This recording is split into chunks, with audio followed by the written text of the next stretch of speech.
Si les parece bien, voy a permitirme leer la semblanza de nuestro amigo Rodrigo Muñoz Serafín. Rodrigo, que es parte de la casa, parte de la familia de Fejer Consulting. Siendo la 1:05, empezamos.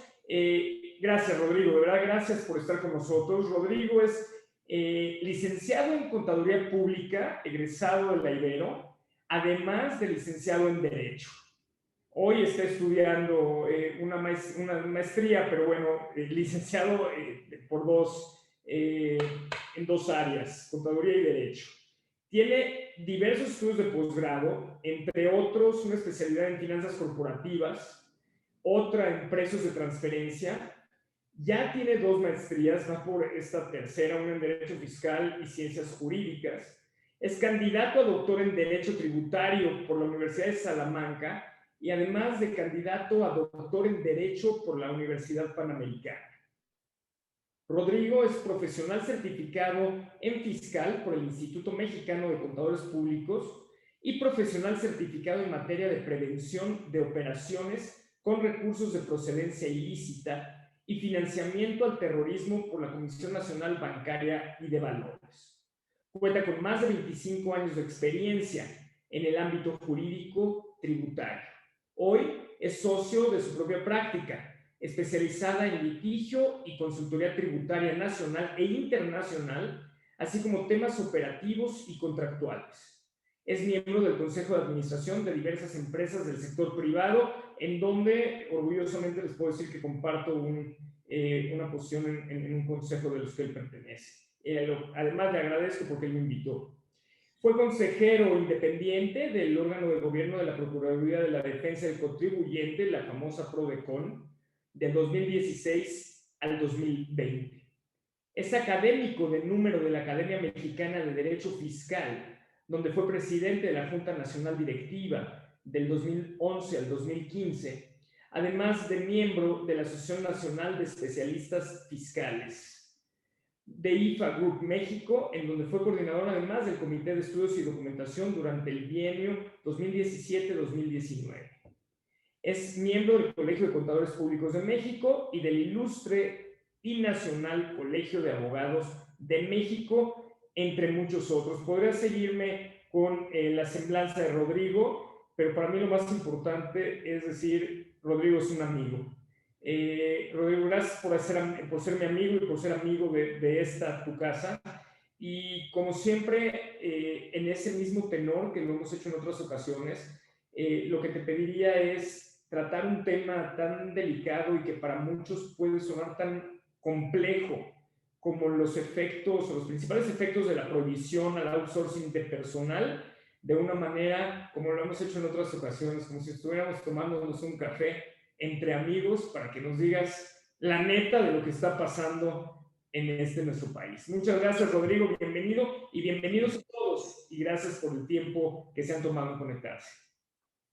Muchas gracias, Ferenc. Primero que nada, el agradecimiento por la amistad, el cariño es mío hacia ti. Gracias a Fejer Consulting por todas las deferencias y por esta invitación. Por supuesto, el equipo que tras bambalinas siempre está, a Linda y a Ayrton de Fejer Consulting. Muchas gracias a todos ustedes por acompañarnos en este tema que si bien es cierto, es novedoso, hay que manejarlo, hay que trabajarlo a tiempos acelerados, porque los plazos se están venciendo. Este es un tema que ha causado mucho escozor en los empresarios. Es un tema que evidentemente generará cargas administrativas y costos importantes para muchos de ellos, pero que es un tema que ya se veía venir. Es un tema que ya se veía venir y que también hay que reconocerlo. Esto se origina por el abuso que se ha hecho de la figura. Y en este sentido, un poquito para contextualizar de qué trata y por qué la reforma. Esto no es nuevo, esto es la proveeduría de personal o outsourcing, como se le conoce. Es un tema o es una figura utilizada desde hace mucho tiempo, originalmente con fines válidos o legales, lo diría yo, para temas de PTU, de control de PTU, por temas de control de protección de activos en aspectos laborales, en temas de facilidad en la administración de las nóminas, los recursos humanos, en donde las empresas pues decidían dedicarse a lo que ellos se dedicaban propiamente, valga la expresión, y no estar en temas de administración de nóminas y demás. Sin embargo, pues no faltó y entonces hubo quien se le empezó a ocurrir que estos esquemas podrían utilizarse para, entre comillas, ahorrarse impuestos. Y es como entonces empiezan a crearse esquemas abusivos en relación con todo el aspecto laboral y de remuneración a los trabajadores.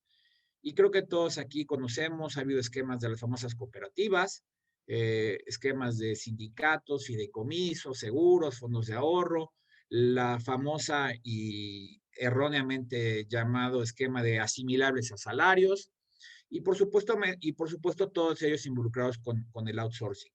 Sí debo decir que antes de la reforma existían outsourcings legales, en donde efectivamente había empresas que, repito, tenían ese tipo de outsourcing por fines de negocios, donde no había ninguna omisión de impuestos, donde sus trabajadores recibían el salario que correspondía, donde se pagaban cuotas al seguro social, se hacían retenciones de manera legal, pero había muchas otras que no lo utilizaban, que conjugaban este esquema de outsourcing con otros esquemas de literalmente defraudación fiscal. Hubo empresas que se hicieron multimillonarias en este sentido, gente que ya hoy tiene órdenes de aprehensión por haber abusado de estos esquemas. Y entonces, pero la realidad de las cosas es que estos esquemas, desde mi punto de vista, siempre fueron mal analizados incluso por las empresas. Las empresas argumentaban un ahorro de impuestos, que aquí la realidad de las cosas es que ningún esquema legal que permite ahorrar impuestos, los impuestos no se ahorran, los impuestos se difieren en el mejor de los casos bajo esquemas legales. Hablar de ahorro de impuestos es dejar de pagar impuestos en términos fuera de la ley. Y entonces las empresas lo que te argumentaban es que a través de los esquemas de outsourcing permitimos a nuestros trabajadores llevarse más dinero a la bolsa y a nosotros nos cuesta menos en cuotas de seguro social y demás. Y la realidad de las cosas es que no estaban viendo la contingencia, esto solamente estaban viendo una primera parte, que era ese supuesto ahorro, entre comillas, pero no veían las contingencias que estaban creando, las contingencias laborales, el hecho de todas las obligaciones en materia de ley federal de trabajo que estaban creando y que en algún punto se los podían reclamar, las contingencias que estaban creando en materia de seguridad social y entre el propio SAT por temas de retenciones, y esa parte no la consideraban.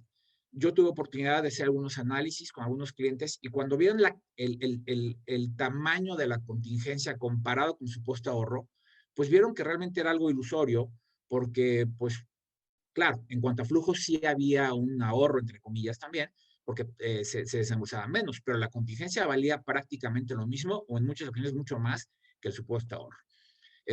Algunas empresas decidieron hacer cambios desde mucho antes, otras decidieron seguir hasta que el destino los alcanzara, y lo cierto es que el destino ya nos alcanzó. Y esta reforma nace como tal, como la conocemos hoy, nace originalmente, y por eso había en principio algún pequeño debate, que era una reforma de índole laboral, pues para proteger a los trabajadores. Esta reforma la pone ya en su última etapa, o en la etapa que la conocemos, Napoleón Gómez Urrutia, argumentando que era proteger a los trabajadores y quisieron acabar con esquemas abusivos. Y de ahí, pues, fue el inicio de todo este tema.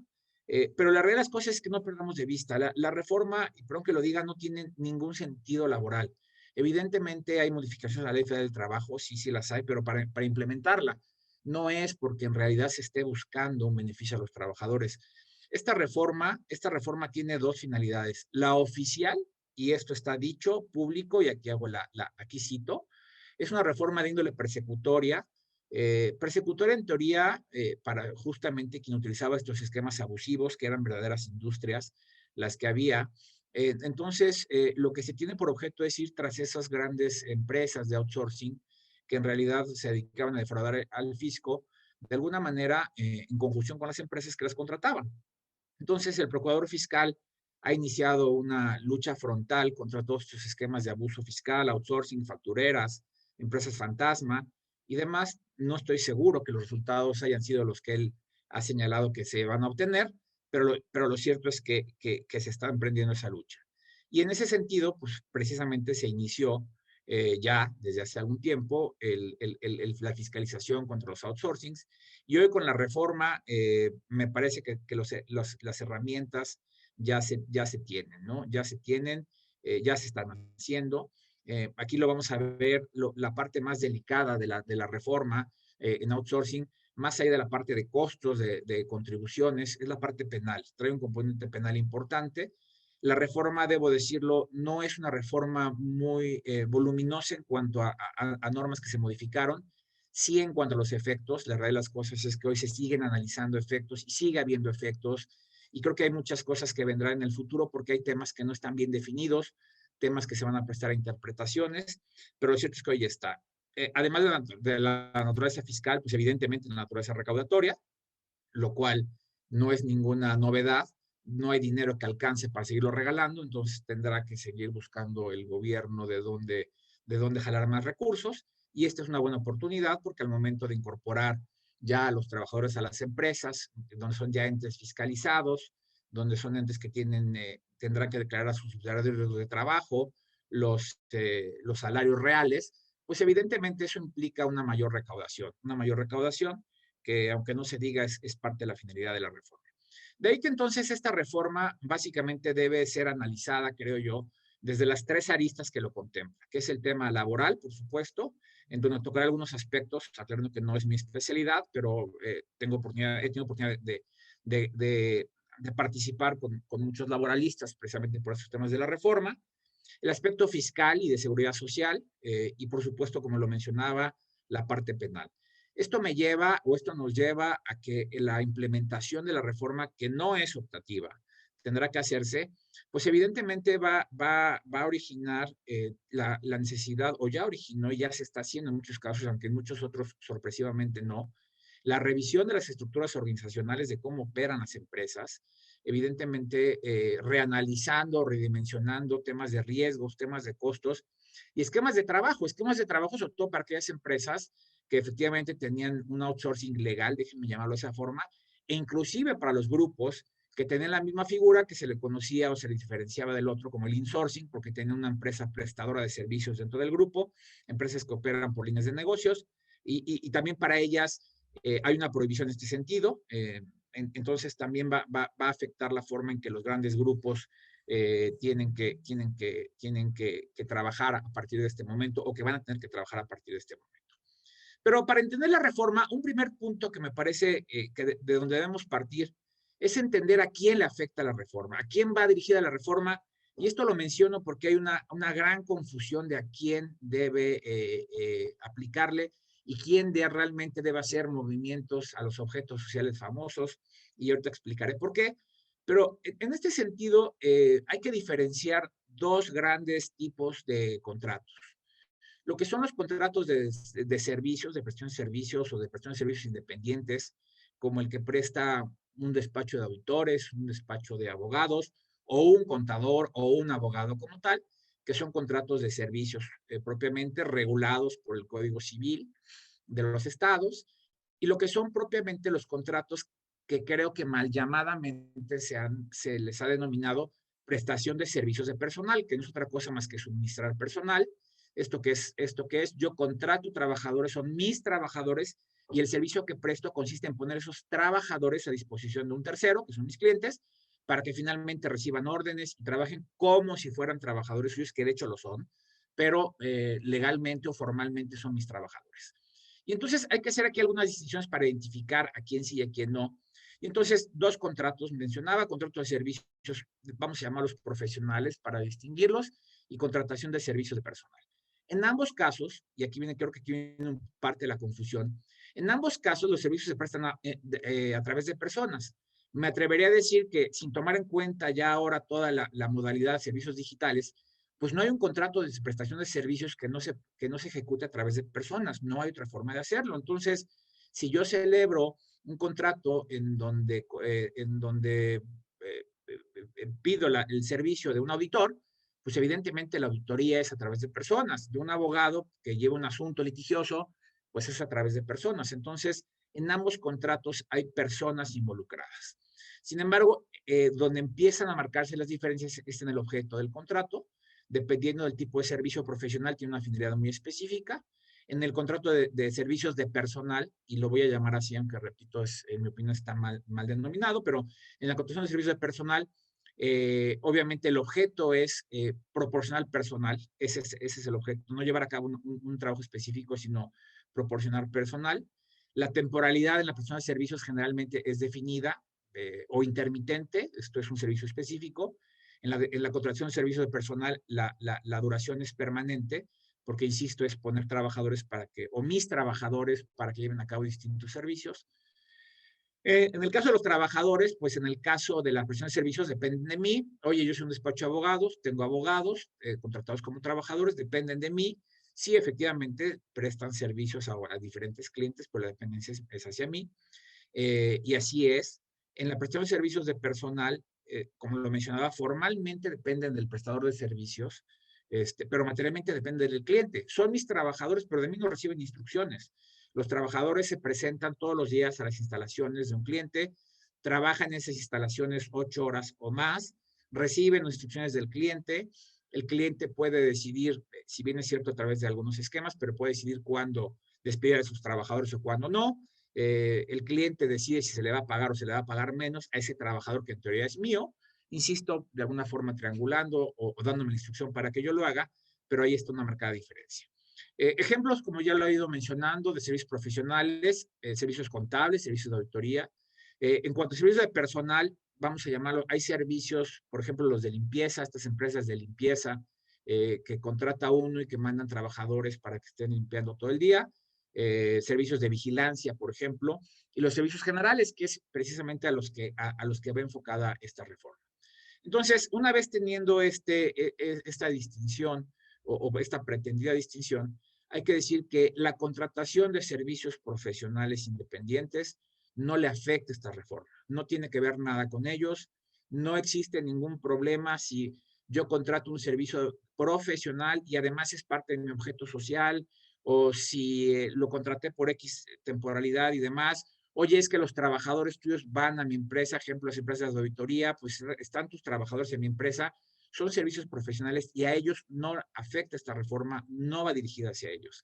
La reforma va dirigida a quien lleva a cabo la celebración de contratos de servicios de personal. Es a ellos a quienes sí les afecta esta reforma. Esto es, a quien pone trabajadores propios a disposición de un tercero, es a quienes va dirigida esta reforma. Y en este sentido, sí, una vez que ya entramos a este tema de este tipo de subcontratación, y por eso se llama subcontratación, porque yo contrato a los trabajadores y a su vez mi cliente me contrata a mí cuando en realidad está contratando a mis trabajadores a través mío. Por eso la definición de subcontratación. Y en ese sentido, lo que hace la disposición, lo que hace la reforma es distinguir dos tipos de subcontratación. Oye, la subcontratación de personal, que debemos entenderla como aquella que se da cuando una persona pone a disposición de otra trabajadores propios. Y aquí, aunque se ha dicho mucho que no se define qué es poner a disposición, me parece que a veces nos gusta encontrar problemas donde no los hay. Y poner a disposición trabajadores es, tú le das instrucciones al trabajador, el trabajador materialmente depende de ti, el trabajador está subordinado a tus instrucciones, si la respuesta es sí, entonces ese trabajador está puesto a disposición de un tercero. Esa subcontratación está prohibida, llámala como la quieras llamar, esa contratación o subcontratación hoy no está permitida por la ley a partir del mes de abril.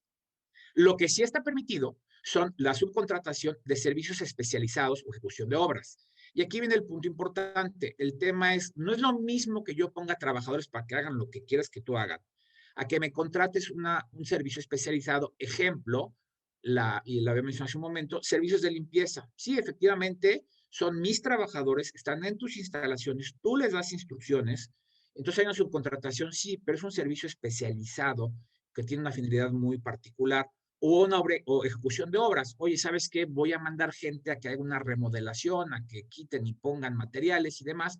Hay una subcontratación de una obra especializada, eso también está permitido. Entonces, habrá que definir o tener muy claro esta distinción entre lo que es subcontratar personal de manera general y lo que es subcontratar servicios especializados a través de personas que efectivamente están en las empresas, recibiendo órdenes de las empresas y demás, pero son dos temas importantes. Quiero decirlo desde ahorita que esto no va a implicar o no es simplemente voy a cambiar el fraseo de mis contratos para que entonces ahora yo estoy diciendo que es una obra especializada. No, hay algunos candados que ahorita comentaremos, Pero además de esos candados, insisto, sí es importante, y aunque es uno de los últimos temas que tocaremos, no perdamos de vista la parte penal. Y quiero decirles que en mi práctica yo siempre he sido enemigo de tocar la parte penal, porque a veces exageramos de ella, pero la realidad de las cosas es que la amplitud que le han dado a las normas penales en materia fiscal es muy grande y la discrecionalidad es muy grande y los efectos son peligrosos. Bueno, en este sentido, entonces, bueno, ¿qué debo entender por servicios especializados o ejecución de obras especializadas? La reforma a la Ley Federal del Trabajo no lo definía y eso sí era importante. Sin embargo, como ustedes saben, y me adelanto quizá un poco, quienes presten servicios especializados deberán obtener un registro como prestadores de servicios especializados ante la Secretaría de Trabajo y Previsión Social y se publicaron unas reglas de cuál sería ese procedimiento y cómo debería llevarse a cabo. Y ahí sí, definen lo que es un servicio especializado y más allá de la definición que ustedes pueden ver en pantalla, pues es un poco lo que hemos venido comentando. Oye, ¿sabes qué? Actividades específicas que requieren cierta capacitación o ciertas certificaciones o ciertos permisos, esto es, que tienen sí una particularidad que no cualquier trabajador la puede llevar a cabo, o no como empresa no la llevo a cabo, y quizá no porque no pueda, porque no forma parte de mi actividad principal. Esto es, en la lógica es correcta la disposición, y sé que quizá algunos de mis comentarios no puedan no gustar, porque siempre estamos acostumbrados a criticar las reformas y más en materia fiscal y que son muy criticables, pero algunas de ellas tienen lógica. Y cuando menos en la lógica esto es correcto. Oye, no se justifica que yo contrate bajo servicio especializado a alguien que realiza la misma actividad que es por la que yo estoy creado. Esto es, ejemplo, si yo soy una empresa que se dedica a la comercialización de automóviles, por ejemplo, pues oye, como que contratar un servicio especializado de alguien para que comercialices automóviles, pues no te hace mucho sentido, porque a eso te dedicas y no qué razón de ser tienes. Entonces, bajo esta lógica es que los servicios especializados, para que además de ser especializados, que repito, son estos que ya definen las reglas de la Secretaría de Trabajo y Previsión Social, no deben formar parte del objeto social. Ese es un punto importante. Y no deben formar parte del objeto social por la lógica misma del servicio. No hay justificación para que, como lo mencionaba, contrate a alguien que haga un servicio que es a lo que yo me dedico, que es la esencia o la razón de ser de mi negocio. Donde ya la disposición sí ya no es tan clara. Dice, ok, un servicio especializado es aquel que requiere ciertas certificaciones, permisos, licencias, entrenamiento, como lo quieras llamar, que no forme parte de tu objeto social, sí, pero aquí viene el punto donde creo que sí se amplió y esto va a dar problemas, porque te dice, pero no solamente que no forme parte de tu objeto social, sino que además no forme parte de tu actividad económica preponderante. Y aquí es donde viene un problema, porque aquí sí, oye, ¿cuál es mi actividad económica preponderante? Y hay que recordar que en este momento estamos analizando la parte laboral. La ley laboral no señala lo que es una actividad preponderante. Las leyes que rigen, las leyes mercantiles o económicas tampoco lo señalan como tal. La definición de actividad preponderante está regulada por el Código Fiscal de la Federación. Esto es una norma fiscal, no una norma de índole laboral. Y entonces ya empezamos a chocar porque la forma de interpretar los principios que rigen la materia laboral, los principios jurídicos, son distintos a los fiscales. Entonces el tema es decir, oye, y aquí viene el punto, es, oye, y entonces significa que si a lo mejor mi actividad preponderante, que no es la misma que mi objeto social por razones obvias, coincide, ya no es un servicio especializado y ahí es donde vamos a empezar a tener problemas. Máxime, porque insisto, hoy lo único que tenemos como referencia de actividad preponderante es la materia fiscal. Y la materia fiscal lo que te dice es que se considera actividad preponderante la actividad por la que obtienes la mayor parte de tus ingresos en un ejercicio. Esto significa que yo puedo tener actividades económicas preponderantes distintas de un ejercicio a otro. Efectivamente, no es lo más común, no es algo que se dé todos los días, pero puede darse. Oye, yo resulta que obtengo dos actividades, y déjeme ponerlo, muy cercanas, que puede ser la comercialización de inmuebles y el arrendamiento de inmuebles, y a lo mejor, pues mis porcentajes son 49-51, y al siguiente año cambiaron, y entonces esa actividad preponderante va a dar complicaciones. Aunado a que la actividad preponderante, dado que son fines fiscales, hoy está dada por una clasificación, porque hay una lista de actividades preponderantes o económicas que está dada pues, por las necesidades fiscales, no por las necesidades laborales. Entonces, esto sí puede generar problemas, pero lo cierto es que al día de hoy no solamente tengo que revisar mi objeto social, sino que además tengo que revisar mi actividad preponderante. Y el objeto social, porque ese sí también debe revisarse, porque, y esto en el ámbito corporativo, y aquí mis colegas que hoy agradezco nos acompañen, no me dejarán mentir, en el ámbito corporativo son modas, y lo que se ponía de moda era objetos sociales amplísimos, objetos sociales que tenían, y no exagero, 100 distintas actividades, aunque realizaras dos, tenían 100 distintas actividades. Entonces, si por ahí a alguien se le ocurrió decir que entre tu objeto social está el prestar servicios de limpieza que en tu vida los has prestado, ni los vas a prestar. Ojo, eso ya te descalifica para poder celebrar un contrato de servicios especializados que le puedas dar efectos laborales y fiscales, porque es parte de tu objeto social. Entonces, sí es un punto en donde hay que revisar objetos sociales para eliminar esas actividades que no las lleva a cabo, que están ahí porque pues era el formato que utilizó el notario, o le dijimos, o lo hicimos, ponlo lo más amplio posible. Hoy creo que hay que revisar esos objetos sociales para reducirlos en la forma en que realmente debieran ser. Ya mencionaba que estas empresas que se dedican a los servicios especializados deben estar registradas ante la Secretaría de Trabajo y Previsión Social. Si yo quiero contratar un servicio especializado, repito, punto uno, no, bueno, primero debe ser especializado. Dos, para que sea especializado debe considerarse que no es parte de mi objeto social ni de actividad preponderante, pero además mi proveedor de su servicio debe contar con un registro ante la Secretaría del Trabajo y Previsión Social. Ese registro ya se emitieron las reglas y vamos a comentarlos un poquito. Y además otro tema importante, esa relación con mi proveedor de servicios especializados debe estar documentada en un contrato por escrito. Esto es muy común que no haya contratos escritos. Y entonces, pues, a las veces ya quedamos en algún acuerdo, tú me mandas tus facturas mensuales o que no por necesidades que sea, yo te las pago. Y aunque técnicamente hay un contrato, porque hay un acuerdo de voluntades, hoy lo que te exige es que ese contrato debe estar por escrito. Y en ese contrato debes, entre todas las formalidades que debe contar un contrato, debes establecer dos temas muy específicos. Uno, el objeto del contrato, esto es cuál es el objeto del servicio especializado, y ahí sí la sugerencia es que sea lo más específico posible. Y dos, el número aproximado de trabajadores que participarán en dicho contrato, además señalando todos los datos de identificación, y otro lo vamos a ver, esto es, tú debes decir, este trabajo especializado lo voy a ejecutar a través de 10 trabajadores, su RFC es este, su CURP es esta, y su número de afiliación es este. Entonces, ¿y esto por qué? Porque hay una responsabilidad solidaria del benefactor del servicio respecto a los trabajadores del prestador. Esto es, si el prestador no cumple con sus obligaciones laborales o fiscales, entonces el beneficiario del servicio va a ser responsable solidario y tendrá que hacer frente en algún punto sobre estas obligaciones. Este registro del contratista, que además hoy, y lo comento al final, hay un tema ya de ahí de desfasamiento de fechas que tiene efectos importantes o puede tenerlos. Ya está en vigor este registro. Las reglas se publicaron el pasado 24 de mayo.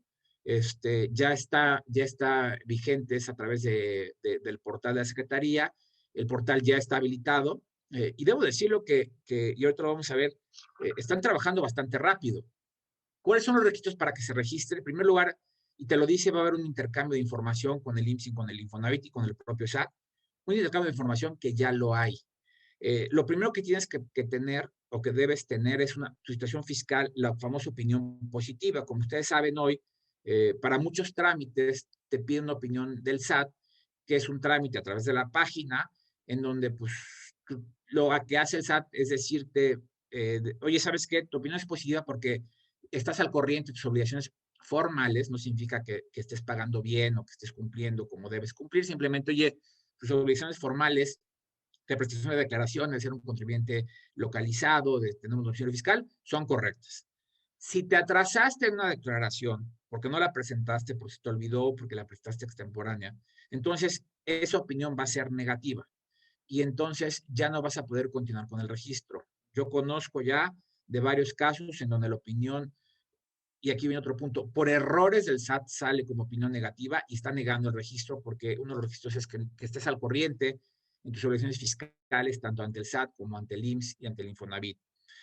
Siguiente, vas a tener que señalar cuál es el número total de trabajadores que tienes al momento de tu solicitud, con toda la identificación, bueno, primero identificando entre el número de hombres y mujeres, y aquí hay que tener cuidado. Hay una tendencia bajo la famosa y también creo que mal llamada equidad de género, digo mal llamada, no que esté mal que exista, en donde se va a empezar, o hay un proyecto por ahí que no se ha puesto todavía, no ha tenido mucho eco, pero se va a exigir a las empresas que justamente tengan una proporción igual de contratación entre hombres y mujeres.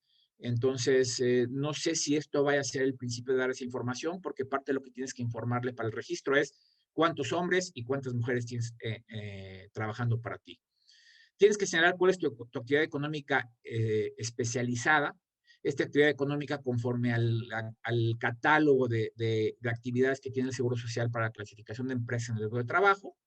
Tienes que señalar además cuál es tu actividad económica preponderante y cuál o cuáles son las actividades especializadas que quieres registrar. Entonces, tienes que señalar de manera muy puntual cuál es el servicio especializado que vas a prestar, y además debes explicar dónde está la especialidad o la especialización de ese servicio, pero no solamente eso, tienes que acompañar a ese trámite la documentación que te permita demostrar que efectivamente tienes la especialización que se requiere. Y pongo un ejemplo, si yo soy una empresa de logística en donde me dedico o la actividad especializada que quiero registrar es la administración de almacenes, por ejemplo, para las compañías, tengo que demostrar que efectivamente, no solamente que lo diga, tengo que demostrar que tengo los conocimientos y la especialización para llevar a cabo eso. ¿Cómo? A través del documento que mejor les parezca, certificaciones, permisos, constancias de capacitación, autorizaciones cuando se requieran y demás. Esto no es suficiente que digas cuál es. Por supuesto, además, esta actividad que estás registrando debe estar, debe formar parte del objeto social al que te dedicas. Y aquí otra vez implica un cambio y una revisión de las empresas, porque hemos visto casos en donde el prestador de servicios cuando le pedimos objeto social como clientes, pues para empezar a revisar todas estas circunstancias, pues le decimos, oye, pues me da mucha pena, pero esta actividad no la tienes en tu objeto social. Y hemos tenido casos tan irrisorios como diciendo, sí, es que tengo una última inciso que dice que puedo llevar a cabo cualquier otra actividad relacionada con mi objeto social, las famosas cláusulas resumidero, pues no se vale. Entonces, también habrá que verificar que los prestadores de servicios, aunque eso lo va a hacer la Secretaría, pero que presenten su solicitud tengan esta mención en su objeto social. La resolución tarda 20 días hábiles o hasta 23 días hábiles. Esto es, se establece que una vez presentada, bueno, una vez que te permite ingresar el trámite, se te va a dar un folio a través de la página y la autoridad tendrá 20 días para resolverte, 20 días hábiles. Estamos hablando prácticamente de un mes. Si a los 20 días no te dan respuesta, tú puedes solicitarle nuevamente que te dé respuesta a tu solicitud. La autoridad tendrá 3 días hábiles más, prácticamente una semana. Y si la autoridad no responde, entonces aplica lo que se conoce como afirmativa ficta, es considerarás que estás registrado, ¿no? Lo cual tampoco es que sea, por un lado dices que bueno, pero eso no te exime la autoridad que el día de mañana te diga, no, tu registro es improcedente y entonces el problema va a ser del cliente y no del prestador del servicio. Este portal es público, entonces quienes contratemos servicios especializados, de hecho debemos estar verificando constantemente que el proveedor tenga vigente ese registro. La vigencia del registro es de 3 años y puede renovarse siempre y cuando se haga cuando menos 3 meses antes del vencimiento del plazo de los 3 años. Ahora, el hecho de que se otorgue este registro no me garantiza que mi proveedor voy a poder seguir contratándolo todo el tiempo, porque este registro se puede cancelar y se puede cancelar en cualquier momento. Esto es un proveedor que ya se registró, ya demostró especialización, tiene su número de folio y demás, pero en algún momento de esos 3 años o de los posteriores, dejó de cumplir o cae en alguno de estos supuestos que estamos mencionando aquí, que ustedes verán en pantalla, y entonces la Secretaría lo va a cancelar. Y entonces, cuidado, porque entonces viene un problema importante, porque el proveedor que yo contraté hace un año,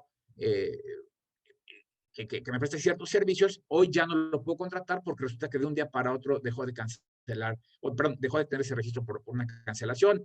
Aunque hay un procedimiento en donde se le va a notificar al proveedor que está en causal de cancelación para que argumente y presente. Si la autoridad resuelve que debe cancelarse, se le va a cancelar.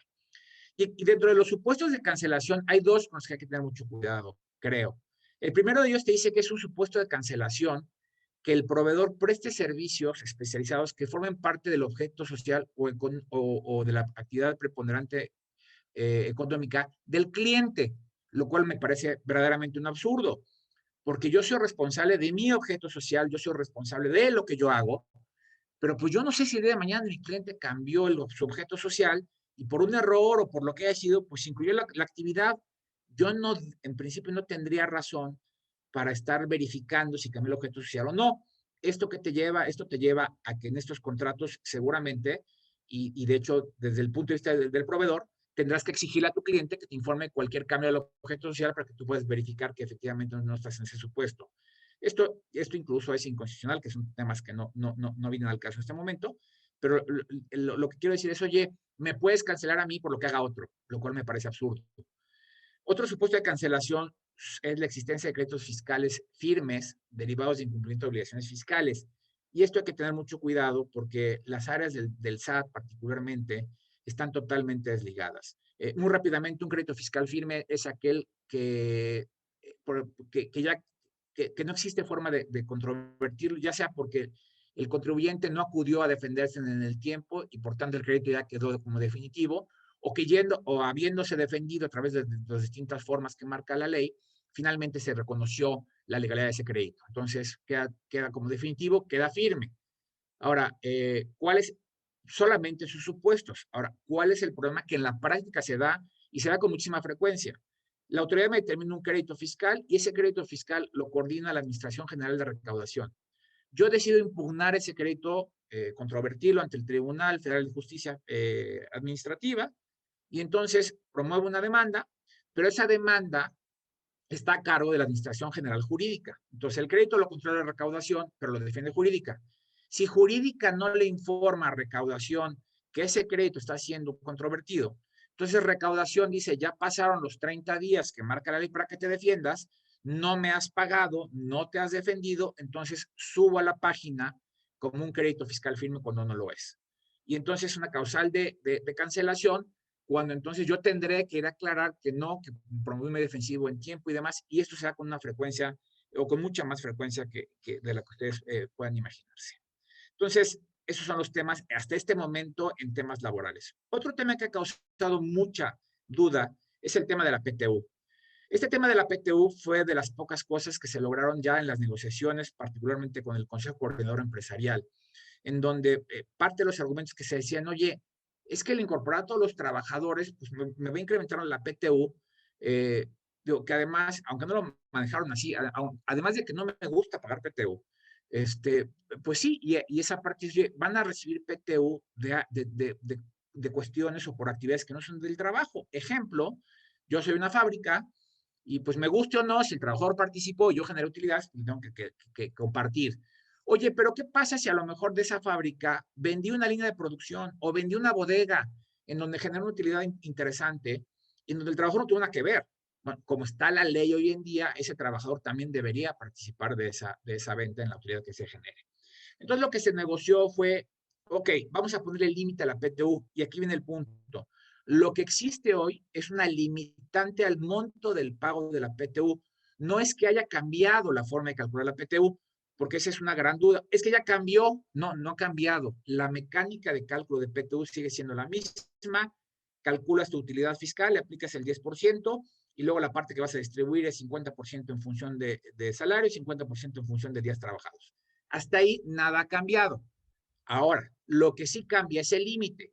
Como está hoy, bueno, como estaba la disposición hasta el año pasado, es, oye, pues si te daba que a un trabajador le tenías que pagar 500,000 pesos de PTU, pues le pagas 500,000 pesos de PTU. Oye, pero es que fueron otros ingresos, no me importa, se los pagas. Hoy como está, insisto, el cálculo es el mismo y lo único que se modifica son los límites. Esto significa que hoy por cada trabajador deberá hacer 3 cálculos distintos.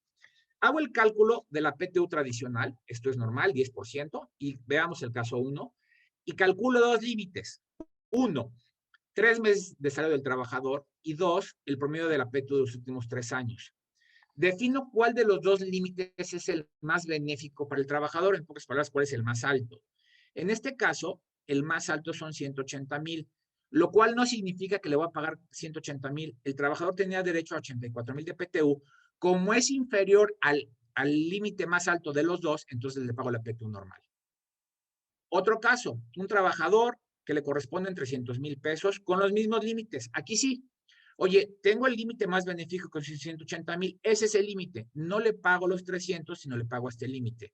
Pero el cálculo sigue siendo el mismo. Estos solamente son dos límites.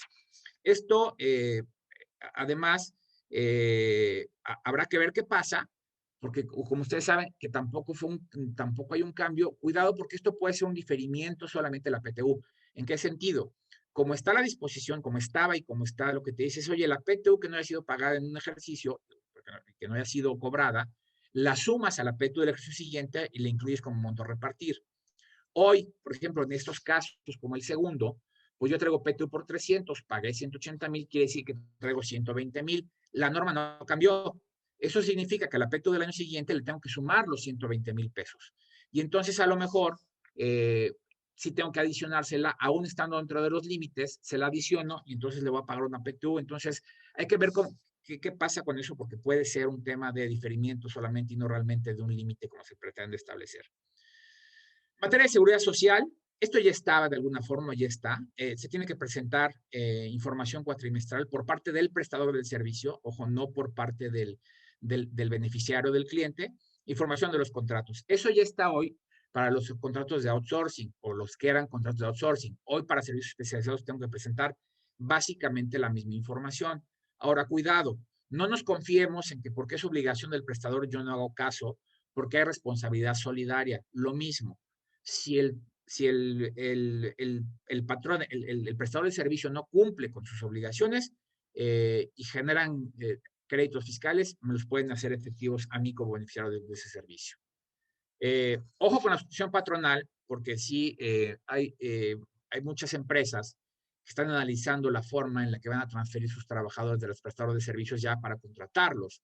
Y hay varias figuras, está la sustitución patronal, está la fusión, todas figuras, mucho cuidado, una fusión, aunque conceptualmente es muy sencilla, en la práctica tiene muchas complejidades, y una fusión mal llevada te puede generar unos costos impresionantes en todos los sentidos. En sustitución patronal, lo que te dice la ley es, para que la sustitución patronal se considere válida, debes transferir los bienes de la empresa al nuevo patrón. Esto es, la persona de servicio tiene una serie de bienes, que en la práctica son pocos los que tiene, pero debes transferirlos a la nueva empresa a la que le vas a transferir los trabajadores.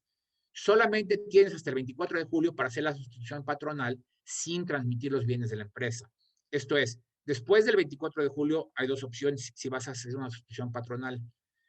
O no la haces porque no va a tener efectos, o tendrás que transmitir los bienes de la empresa donde estaban los trabajadores a la nueva empresa. Entonces, hay que tener cuidado con esa fecha. Materia del Infonavit, lo mismo, es información que hay que presentar prácticamente la misma que el Seguro Social de manera cuatrimestral.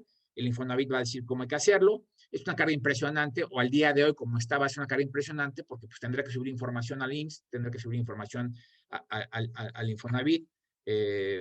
No hay ningún tema. La parte donde creo que puede tener más efecto la parte fiscal.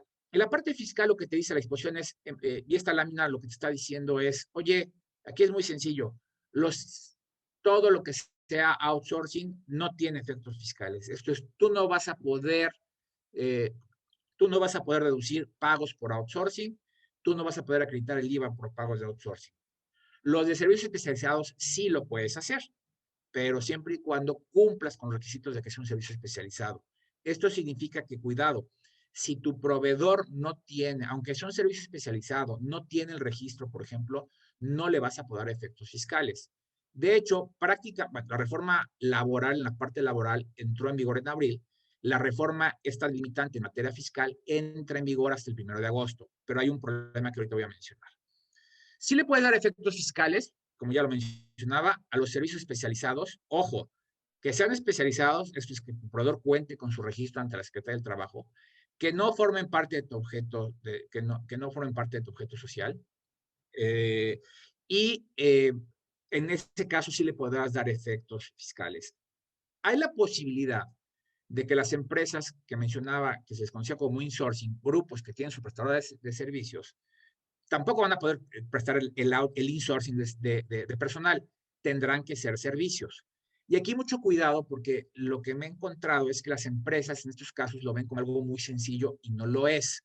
Porque dices, bueno, está bien, entonces lo que yo hago es creo varias empresas y entonces al personal de contabilidad lo pongo en una empresa interna, que igual sí que se le presta servicios de contabilidad al resto del grupo, o creo otra empresa que sea la tesorera, creo otra empresa que sea las vendedoras y entonces les presto servicios. Si bien, bueno, primero, aunque sean empresas internas o de un mismo grupo, deben estar registradas ante la Secretaría del Trabajo. Eso no lo quita. Y hay que tener en cuenta un punto muy importante. Hay reglas poco exploradas y poco vistas porque generalmente eran para grandes empresas, que son reglas específicamente en tema de precios de transferencia, de los requisitos que deben cumplirse los servicios o lo que se denomina servicios intragrupo. Esto viene en la guía de la OCDE de transferencia, en donde establece cuáles son las características de las empresas, los servicios intragrupo.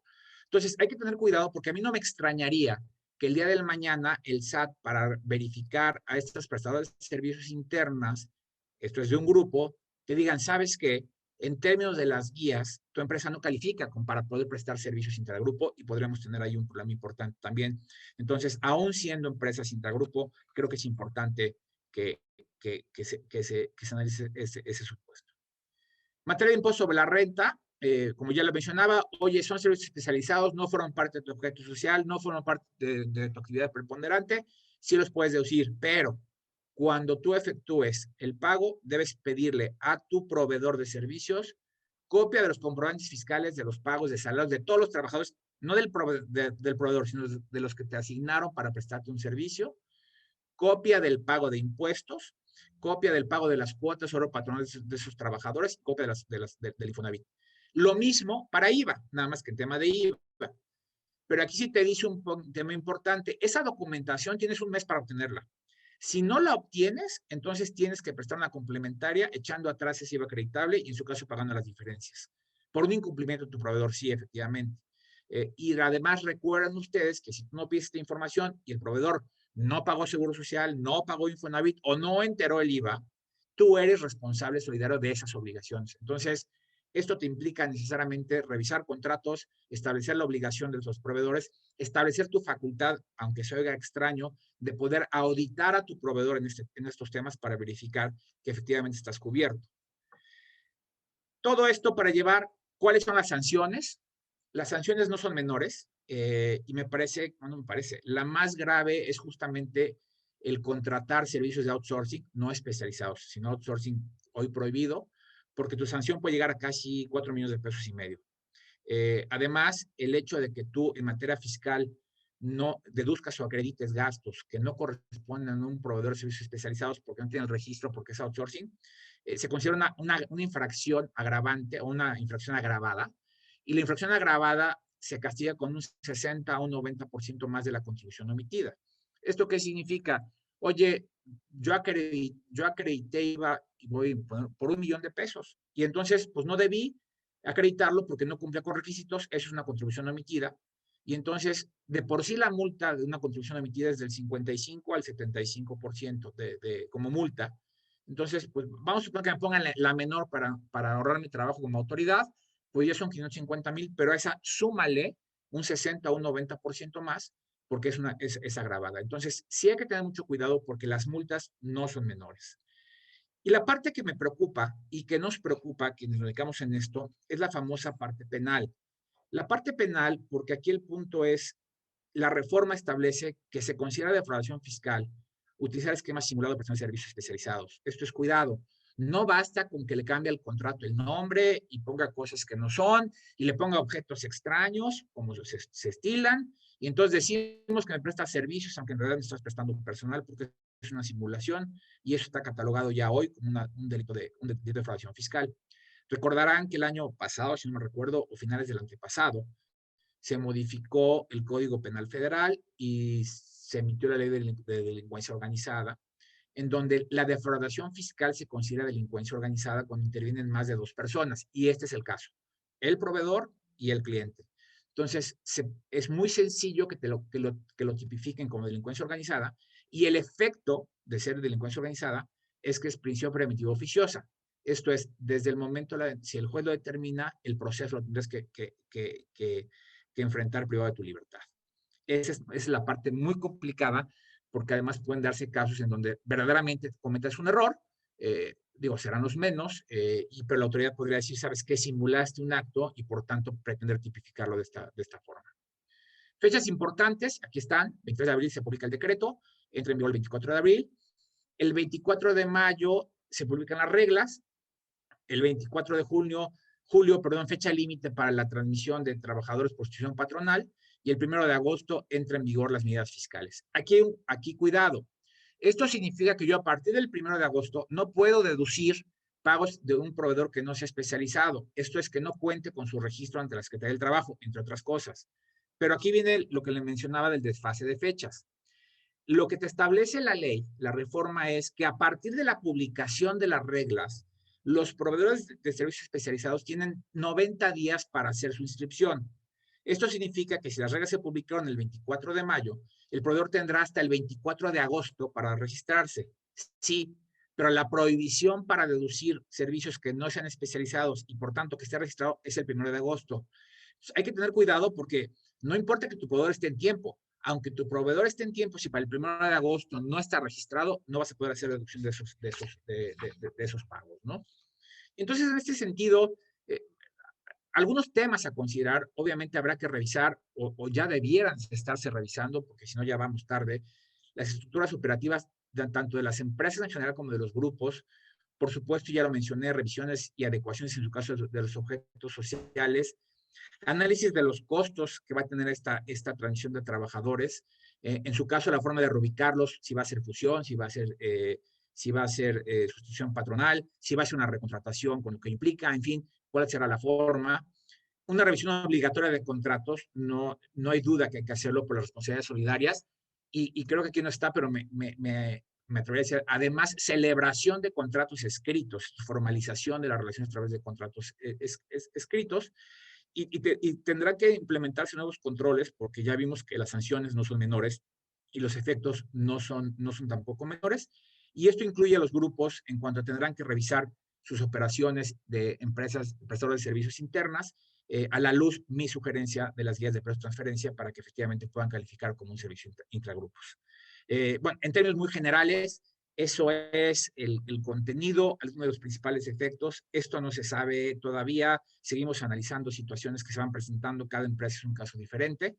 Lo cierto es que los impactos ya se están sintiendo y van a venir más. Hay que tener mucho cuidado con las revisiones de la Secretaría del Trabajo, porque se van a dejar venir ese tipo de revisiones. Por primera vez, y hay que reconocerlo, hay un intercambio de información muy amplio entre Secretaría de Trabajo, SAT, IMSS e Infonavit. Entonces, todo esto con las consecuencias que ello implica.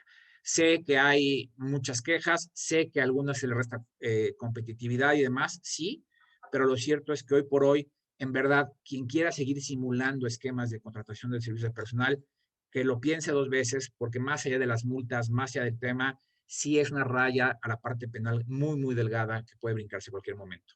Yo con esto termino mi exposición, nuevamente agradeciéndole a Fejer Consulting, a Ferenc, a Linda, a Ayrton y a todos ustedes el que me hayan escuchado, y quedo a sus órdenes por si hay alguna pregunta o duda que pudiera contestarles. Muchísimas gracias.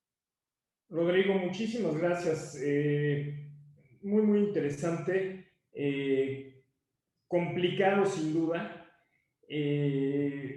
Un tema que pone nervioso a más de una persona. Un tema que tenemos que tener la mayor claridad en el mismo. Entonces, nuestro agradecimiento. Unas preguntas que hace uno de las personas que te escuchó es, en caso de emprendimientos, donde se es autoempleado y se presta un servicio de consultoría, ¿cómo nos afecta estas nuevas disposiciones?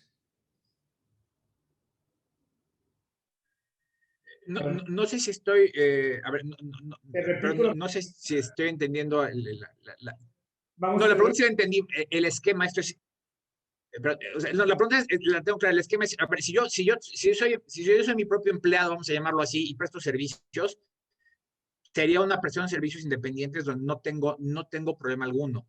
No es que esté prestando servicios especializados de personal, déjame llamarlo. El efecto se da cuando si yo contrato trabajadores y los pongo a disposición tuya para que trabajen a ti.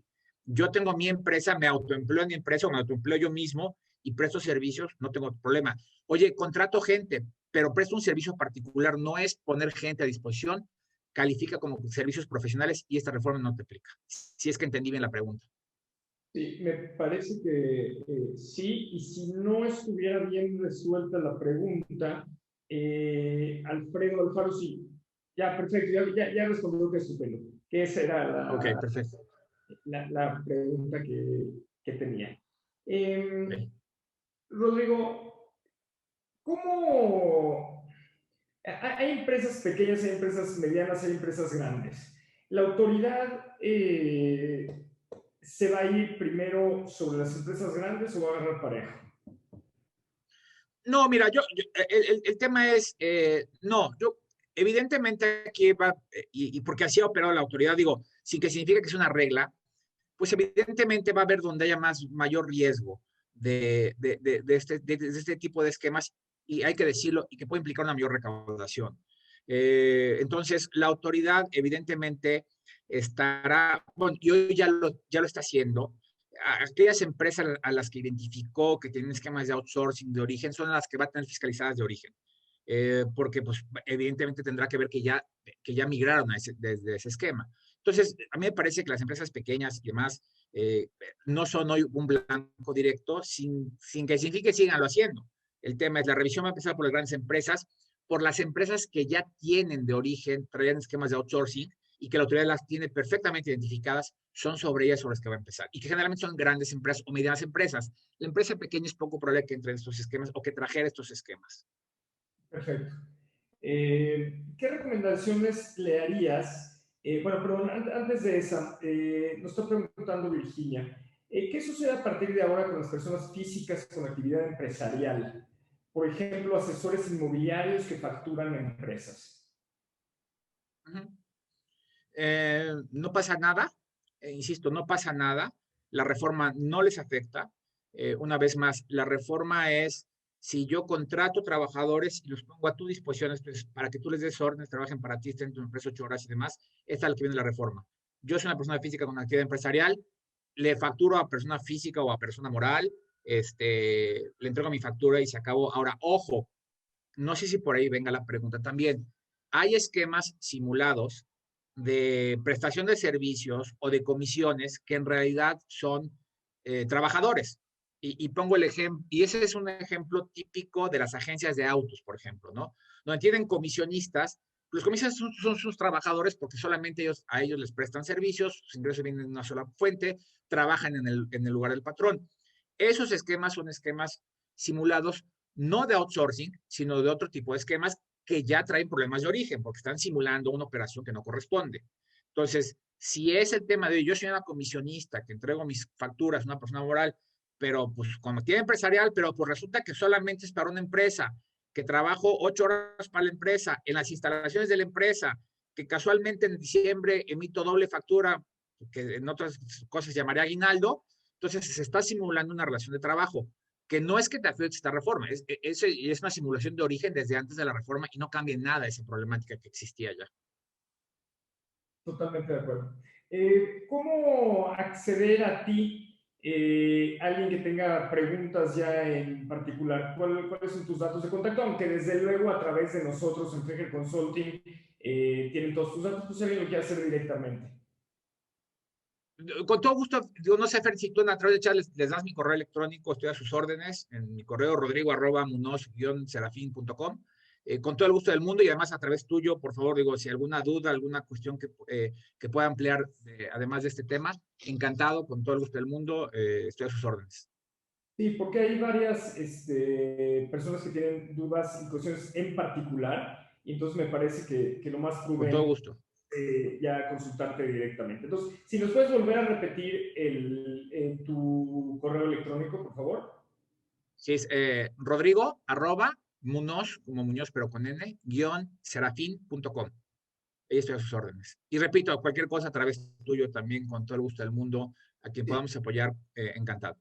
Desde luego, como saben todos ustedes, Rodrigo es amigo y parte de la familia de Fejer Consulting, entonces cualquier cosa que tuvieran en relación a este tema, con mucho gusto lo conocer. Irisain, saludos. Si estás preguntando en dónde se podrá ver grabada esta sesión, para quienes no pudimos ver la plática completa, se va a poder ver a través de nuestra página de internet, fejer.com.mx. Y ahí está esta plática, Iris, y pláticas anteriores, al igual que a través de la plataforma de Friedman.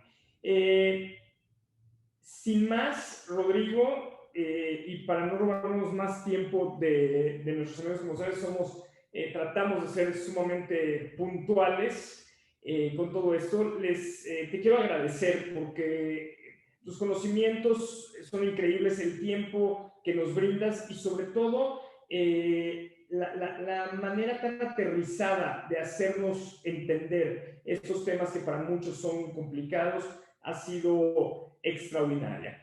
Les digo, amigos, estamos ya de regreso en nuestras oficinas. Si ven, aquí estoy en el medallero, nos da gusto empezar a retomar la actividad. Y nuevamente mi agradecimiento a todos ustedes por haber sido parte de esta plática y por ser parte de esta comunidad. Me despido siendo las 2:06 de la tarde con una frase de Jim Rohn que me parece sumamente interesante, que dice: la disciplina es un puente entre las metas y los logros. Y eso es lo que queremos tratar de hacer. Ser disciplinados para poder generar este puente entre las metas y los logros. Esto se llevará a cabo haciendo las cosas de una manera muy, muy ordenada. Nuevamente, de corazón, muchísimas gracias, Rodrigo. Un abrazo desde aquí. Gracias, Es tu casa. Gracias a gracias todos. a ti por todo. Al contrario, buenas tardes. Saludos a todos.